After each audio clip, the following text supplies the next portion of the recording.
Hello guys, हामी China great wall छ great wall पैदल यात्रा गर्नु छ। ठ्याक्कै त्यहाँबाट 30-35 मिनट 45 मिनटको डिस्टेन्समा चाहिँ हामी थुङ्गा सैलुङ डाँडामा आइपुगेको छौँ। यहाँ चाहिँ थुङ्गाले मिलेका नाङ्गा डाँडा देख्न सकिन्छ र वरिपरि स्वच्छ मौसमले ढाकिएको घाम झुल्किरहेको देख्न सकिन्छौँ र डाँडा हिमालय घेरेको ठाउँहरू छन्। सँगै यहाँ एउटा हो र विभिन्न मन्दिरहरू र बौद्ध स्तूप रहेको देख्न सकिन्छौँ। यहाँ चाहिँ विभिन्न पर्यटकीयहरू चाहिँ स्ट्यान्ड टिकटक भ्यूहरू गरिरहेको छन्। साथै ठ्याक्कै म यहाँनिर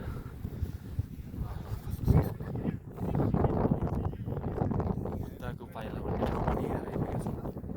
त्यो चाहिँ सैलुङ लेकको ठ्याक्कै ऐतिहासिक बुद्धको पाइला पनि भन्न सकिन्छ। यहाँ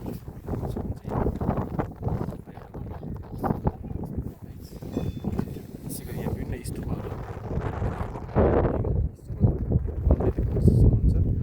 लामा एउटा कुदिएका विभिन्न अक्षरहरू देख्न सक्नुहुन्छ। कुदिएका अक्षरहरू स्तूपहरू साइडमा चाहिँ हाम्रो साथीहरू छ। थुङ्गा यसै गरी ठ्याक्कै यसको नजिकै एउटा पृथ्वीको नाइटो भन्ने ठाउँ पनि रहेछ।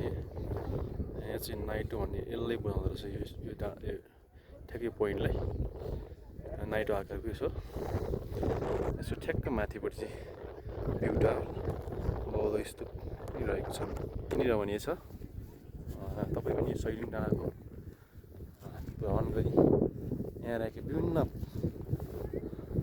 ऐतिहासिक ठाउँहरूलाई यहाँका डाँडाहरू यहाँका स्तूपहरूलाई अवलोकन गर्न सक्नुहुन्छ।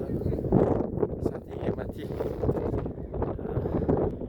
पहिला राखेका डाँडाहरू तपाईँ के होला देख्न सक्नुहुन्छ। त्यसै गरी यहाँ चाहिँ चारवटा टर्बस देखिन्छ।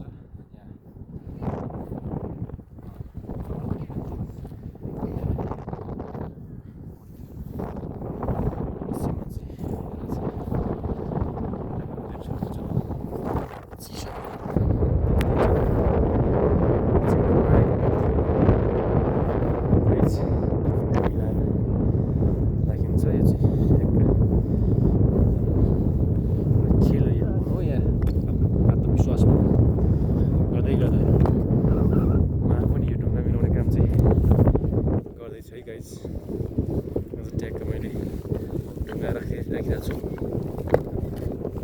यसमा वाल लाउँदैछ, म पनि त्यसमा वाल लाउँदैछु।